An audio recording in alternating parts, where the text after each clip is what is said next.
পিতামাতার অবাধ্য হওয়া, মা বাবার সাথে বেয়াদবি করা, এরকম আছে না? খবরদার। আল্লাহর আনুগত্যের পরে সন্তানের জন্য যার আনুগত্য করা ফরজ তারা হলেন তার ফাদার এবং মাদার, তার মা এবং বাবা।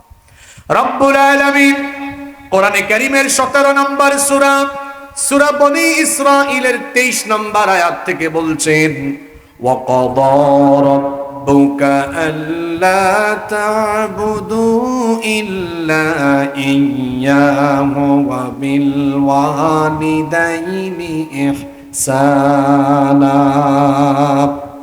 আর তোমাদের রবের পক্ষ থেকে এই ফয়সালা হয়েছে তোমরা তিনি ছাড়া আর কারো ইবাদত করবে না। লা আল্লাহ তা'বুদু ইল্লা ইয়্যা, সতর্ক হও, সাবধান হও, তিনি ছাড়া আর কারো ইবাদত করবে না। আর আল্লাহর আনুগত্যের পরে, আল্লাহর ইবাদতের পরে তোমাদের জন্য দায়িত্ব হলো ওয়া বিল ওয়ালিদাইনি ইহসানা, তোমাদের পিতামাতার ইহসান করা, পিতামাতার সাথে সদাচরণ করা, তাদের সাথে উত্তম আচরণ করা। এরপরে আল্লাহ বিশেষ করে পিতামাতার বার্ধক্য সময়ের কথা বললেন, কারণ মা বাবা যখন প্রৌঢ় বয়সে থাকে, যখন তাদের শরীরে শক্তি সামর্থ্য থাকে, তখন তাদের যতটা খেদমতের দরকার তার চেয়ে বেশি খেদমত দরকার বার্ধক্য বয়সে। আর এই সময় ছেলে মেয়েরা দেখা যায় পিতামাতা সম্পর্কে গাফেল হয়ে যায়, পিতামাতাকে এই সময় অনেকে অবহেলা করে।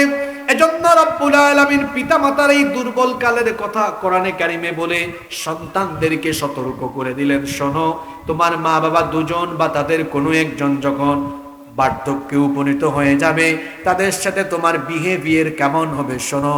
আল্লাহ তাআলা কত সুন্দর করে আমাদেরকে বললেন, ইম্মা ইয়াবলুগান্না ইনদাকাল কিবারা আহাদুহুমা আও কিলাহুমা ফালা তাকুল লাহুমা উফ ولا تنهرهما وقل لهما قولا كريما।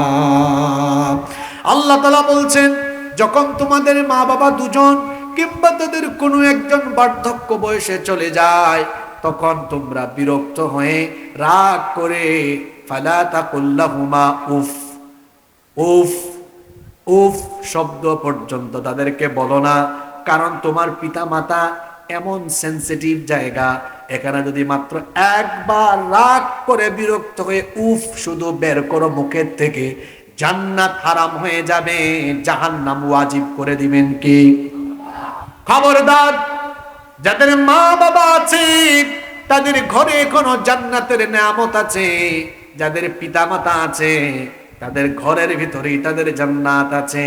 মা বাবার সাথে কখনো রাগ করে কথা বলবেন না। আল্লাহ কি ভয়াবহ সতর্ক বার্তা দিলেন। আল্লাহ বললেন, ওয়ালা তানহারহুমা, তোমার মা বাপকে ধমক দিও না। চক্ষু মোটা করে, চক্ষু লাল করে, ধমকের স্বরে তুমি কখনো মা বাবার সাথে কথা বলো না। গলার আওয়াজটাকে তাদের সামনে বড় করে দিও না। আমরা বললাম, আল্লাহ, তাহলে আমি আমার বাবা মায়ের সাথে কেমন করে কথা বলবো?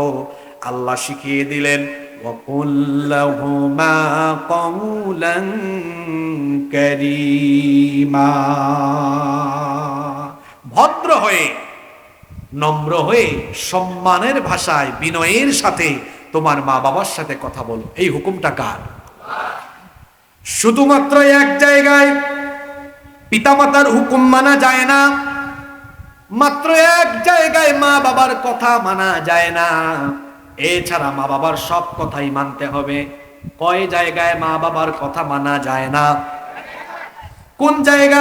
রব্বুল আলামিন বলছেন, ওয়া ইন জাহাদাকা আলা আন তুশরিকা বিমা লাইসা লাকা বিহি ইলমুন ফালা তুতি'হুমা। তোমার পিতামাতা যদি তোমাকে এমন কোনো বিষয়ে চাপাচাপি করে, প্রেসার ক্রিয়েট করে, এমন কোনো বিষয়ে যদি তোমাকে বাধ্য করে, যেটা করলে পরে আল্লাহর সাথে শিরক হবে, যে বিষয়ের কোনো জ্ঞান তোমার কাছে নাই, এমন কোনো ব্যাপারে যদি তোমার মা বাবা তোমাকে চাপাচাপি করে, প্রেসার ক্রিয়েট করে, ফালা তুতি'হুমা, ওই জায়গায় তোমার পিতা মাতার কথা তুমি মানবে না। উদাহরণস্বরূপ আপনার মা বাপ বললেন তুই নামাজ পড়বি না, নামাজে যাওয়ার দরকার নাই, এটা আল্লাহর নাফরমানি। আল্লাহর নাফরমানির কথা যদি মা বাবা সন্তানকে বলে, সন্তান সেই কথা মানবে? অনেক পরিবার আছে যেই পরিবারের মা বাপ পরিবারের কেউ পর্দা করে না, ওই রকমই পরিবারে হঠাৎ করে দেখা যায় কোনো মেয়ে তার ভালো সঙ্গী সাথীর কারণে, অথবা ভালো প্রতিষ্ঠানে পড়ালেখা করার কারণে, অথবা কোনো ইসলামী সংগঠনে সম্পৃক্ত হওয়ার কারণে সে হঠাৎ করে পর্দা আরম্ভ করলো। কিন্তু ওই ঘরের মা বাপ তখন ওই মেয়েটাকে চাপ দেয়, তোকে এত পর্দাশীলা হতে কে বলেছে, এত বুরখা পড়তে নিকাব করতে কে বলেছে, তুই বুরখা পরবি না, বুরখা পরে বের হবি না। এইরকম অনেক পরিবার কিন্তু বাংলাদেশে আছে। এরকম একটা পরিবারে মেয়ের জন্ম হয়েছে, ওই মেয়েটাও ছোটবেলা থেকে বেপর্দা চলাফেরা করেছে, এমন একটা কলেজে ভর্তি হয়েছে। তার কলেজের বান্ধবী যারা, এরা ভালো করে গিয়েছে মিশতে মিশতে, চলতে চলতে, কিংবা এখানে কোনো ইসলামী সংগঠন আছে, এদের সাথে চলতে চলতে এখন তার মনোভাব পরিবর্তন হয়েছে, বোরখা পরা আরম্ভ করেছে, পর্দা করা আরম্ভ করেছে। কিন্তু বাড়ি থেকে তার মা বাবা চাপ দেয়, বোরখা ছেড়ে দাও, পর্দা ছেড়ে দাও, আমরা যেভাবে চলি সেভাবে চলবা।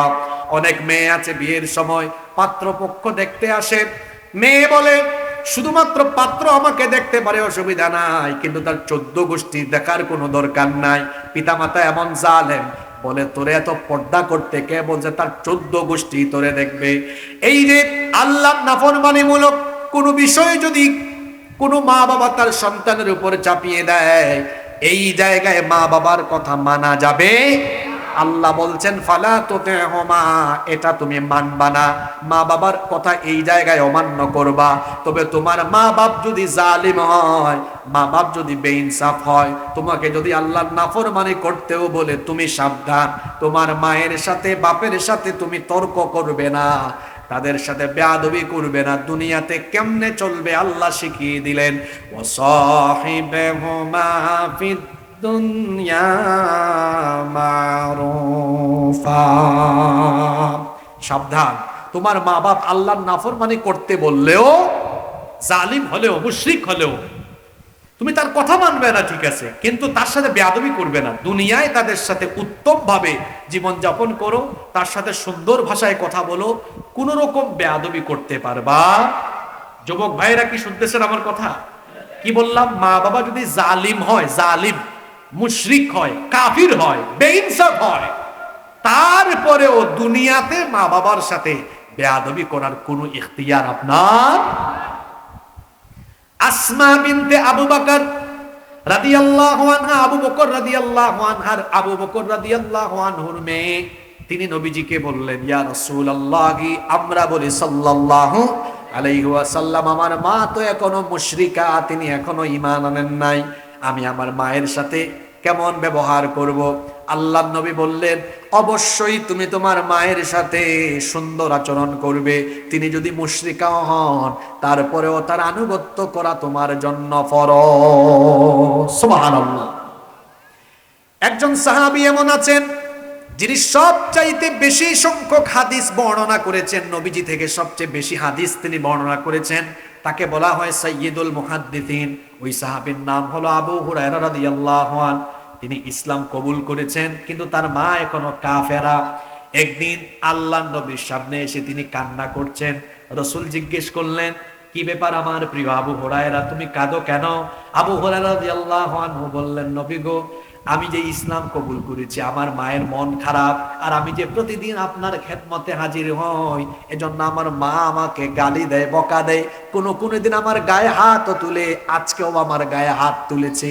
রাসূল বললেন, আবু হুরায়রা, তুমি ইসলাম কবুল করেছো, তোমার মা তোমাকে গালি দেয়, তুমি আমার কাছে আসো, এই জন্য তোমার মা তোমাকে পিটা দেয়, তোমার গায়ে হাত তুলে, তুমি কি অভিযোগ করো নাকি ইসলাম কবুলের কারণে আর আমার কাছে আসার কারণে যদি তোমার মা তোমার গায়ে হাত তুলে বাড়ি যাও, ফিরে গিয়ে তোমার মায়ের সাথে তারপরেও তুমি উত্তম আচরণ করো?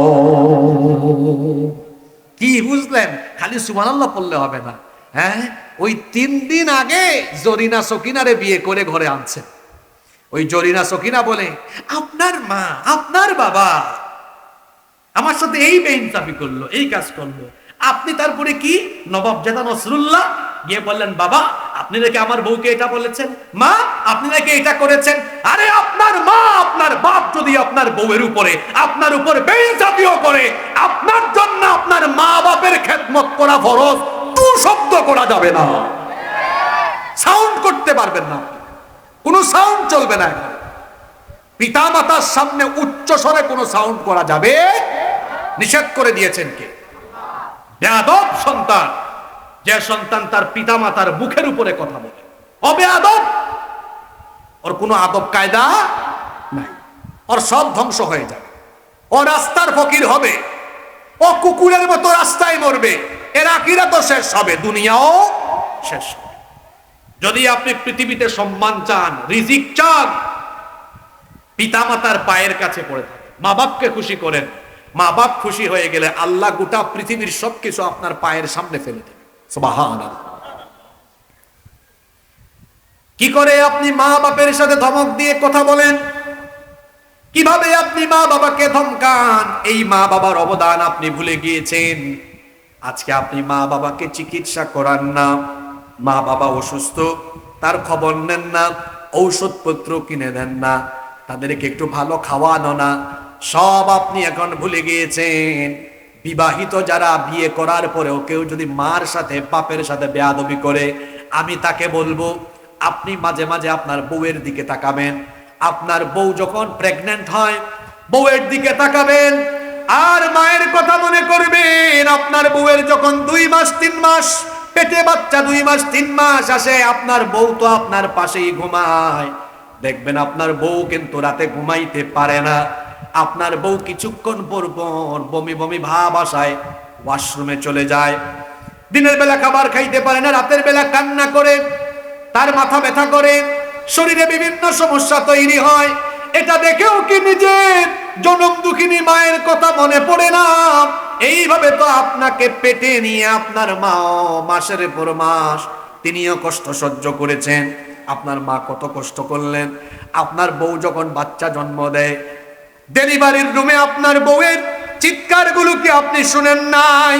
প্রত্যেকটা চিৎকার, আপনার নিজের বউকে তো আপনি ভালোবাসেন, তার চিৎকারে আপনার কলিজায় মায়া তৈরি হয়, দয়া মায়া তৈরি হয়।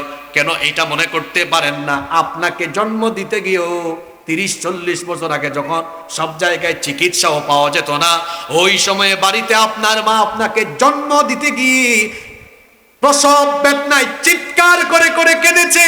কত কষ্ট তিনি করেছেন। বর্তমান চিকিৎসা বিজ্ঞান বলছে একজন মানুষ সর্বোচ্চ 20 থেকে 25 ইউনিট পর্যন্ত ব্যথা সইতে পারে, কিন্তু আমাদের মা আমাদেরকে জন্ম দিতে গিয়ে 20 আর 25 নয়, 50 থেকে 55 ইউনিটের মারাত্মক বেদনা সহ্য করেছে। সেই মার সাথে আপনি বেয়াদবি করেন, মুখের উপর কথা বলেন, অসুস্থ মা তাকে ফেলে রেখেছেন। কি বেয়াদব সন্তান! অথচ তার মায়ের সকল অবদান সে ভুলে গিয়েছে। বয়স তখন 4 মাস 5 মাস 1 বছর 2 বছর। আপনার একটু জ্বর হলে মা সারা রাত ঘুমায় নাই, বাপ ঘুমায় নাই। যাদের সন্তান আছে, ছোট ছোট বাচ্চা আছে, শোনেন, আপনার বাচ্চা যদি রাত 3টার সময় কান্নাকাটি করে, আপনি তো ঘুমান না, কুলে করে নিয়ে তখন হাঁটাহাঁটি করেন। আপনার বাপ আপনার মাও এইরকম ঘুমায় নাই, আপনাকে কুলে নিয়ে নিয়ে আদর করে আপনাকে আগে ঘুম পাড়িয়েছে, তারপরে তারা নিজেরা ঘুমিয়েছে। কত কষ্ট তারা করেছেন। আপনি তাদের কুলে পেশাব পায়খানা করেছেন। সবার নাকে পায়খানার গন্ধ লাগে, কিন্তু মা বাবার নাকে, বিশেষ করে মায়ের নাকে কোনো পায়খানার গন্ধ লাগে? কত কষ্ট করেছেন এই মা বাবা। সেই মা বাবাকে যারা আঘাত দিবে, মা বাবাকে যারা কষ্ট দিবে, তারা যেন আল্লাহকে কষ্ট দিল। পিতা মাতাকে যে ব্যক্তি নারাজ করে দিবে, তার উপরে আল্লাহ নারাজ হয়ে যাবেন। আর যে ব্যক্তি তার পিতা মাতাকে খুশি করবে, তার উপরে যিনি খুশি হয়ে যাবেন তিনি কে? শীতকাল চলে এসেছে, বাজারে কমলা পাওয়া যাবে। এখন বাজারে যাওয়ার আগে জিজ্ঞেস করেন, বাবা অথবা মা আপনি কি খাবেন? বাবা মা হলেন এমন, সন্তানের টাকা খরচ হোক এটা তারা চান না। দেখবেন আপনি বললেও বলবেন বাবারে কিচ্ছু লাগবে না, তারপরেও বাজার থেকে যাওয়ার সময় একটু কমলা কিনে নিয়ে যান। তারপরে বাবা মায়ের রুমে ঢুকে কমলা ছিলে নিজের হাতে খাইয়ে দেন। দেখবেন কমলা খাওয়ার সময় একটা মুচকি হাসি মারবে, এই হাসিতে আল্লাহর আরশ আপনার উপর খুশি হয়ে যাবে। সুবহানাল্লাহ। যাদের মা বাবা বয়স্ক, বাতের ব্যথা, কোমরে ব্যথা, মেরুদণ্ডে ব্যথা, মাথায় ব্যথা, বুড়া হলে তো কত সমস্যা, ঘুমাইতে পারে না। কয়দিন বাবার রুমে গিয়ে, মায়ের রুমে গিয়ে বলেছেন, আব্বু আম্মু আপনার মাথাটা আমি একটু মাসাজ করে দেই, আপনার পিঠটা আমি টিপে দিই, পাটা টিপে দিই, আপনি ঘুমান? না, এটা তো বলেন নাই। অথচ আপনি অসুস্থ হলে আপনার মা বাবা আপনাকে কত কষ্ট করে ঘুম পাড়িয়েছে। আপনার মা বাপ চাইবে না এটা, আপনি যান না, তারপরেও রাতের বেলা আপনি আপনার বাবার রুমে যান, বলেন আব্বু আপনি না আমাকে ছোটবেলা ঘুম পাড়িয়েছেন, এখন আমি বড় হয়েছি তো আমি এখন আপনারে ঘুম পাড়াই। আপনি বাবার মাথাটা টিপে দেন, একটু পিঠ বা পাটা টিপে দেন, পা টিপে টিপে ঘুম পাড়ান। বাবা ঘুমানোর সময় আল্লাহকে ফরিয়াদ জানাবে, আল্লাহ ঘুমানোর আগে আমার ছেলেটা আমাকে শান্তি করে দিয়েছে, তুমিও তাকে দুনিয়া আখিরাতে শান্তি করে দাও। সুবহানাল্লাহ। পৃথিবীতে যারা সফল হয়েছেন তাদের ইন্টারভিউ নেবেন, জিজ্ঞেস করবেন কি করে আপনারা এই সফলতার জায়গায় এসেছেন। প্রত্যেকটা ব্যক্তি বলবে আমি আমার মা বাপকে খুশি করে তারপরে এই জায়গায় এসেছি। মা বাবাকে খুশি করা ছাড়া কেউ জীবনে প্রতিষ্ঠিত হতে পারেনি, সফল হতে পারে নাই। আল্লাহর সাথে শিরকের পরে আরেকটা বড় শিরক, আরেকটা বড় কবিরা গুনাহ হলো পিতামাতার অবাধ্য হওয়া। যাদের পিতামাতা আছে আমি তাদেরকে অনুরোধ করে যাচ্ছি, ভাইয়েরা মা বাবার সাথে বেয়াদবি করবেন না, নইলে সকল আমলগুলোকে বরবাদ করে যিনি দিবেন, জোরে বলেন তো তিনি কে?